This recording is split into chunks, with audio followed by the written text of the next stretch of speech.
আমাদের বিএনপির ভারপ্রাপ্ত চেয়ারম্যান জনাব তারেক সাহেব নির্দেশনা দিয়েছেন। এই নির্দেশনা অনুযায়ী এসেছি এখানে আপনাদের এখানে। এখন আমাদের অনেক এখন বাংলাদেশ জাতীয়তাবাদী দল প্রতিষ্ঠিত চেয়ারম্যান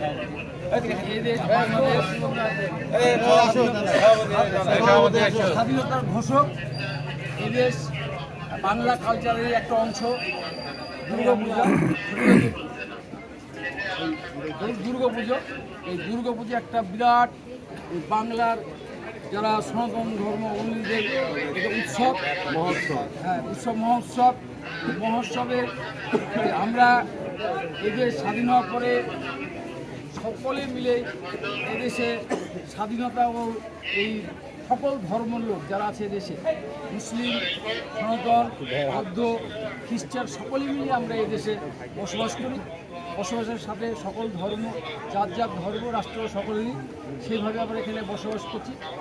তারই পক্ষ থেকে আমরা আমাদের চেয়ারম্যান খালেদা জিয়া এদেশের প্রধানমন্ত্রী ছিলেন, তারই আমাদের বার্তাবাহক চেয়ারম্যান, আমাদের ভারপ্রাপ্ত চেয়ারম্যান তারেক রহমান, তারই আমরা বাহক হিসাবে বার্তাবাহক হিসেবে এখানে এসেছি আমরা, যে আপনারা যে এখানে ধর্ম পালন করছেন, উৎসব পালন করছে, মুসলমান আপনাদের সাথে একসাথে সহযোগিতা আছে, সেটা সত্য না সত্য না, সেটাই সত্য।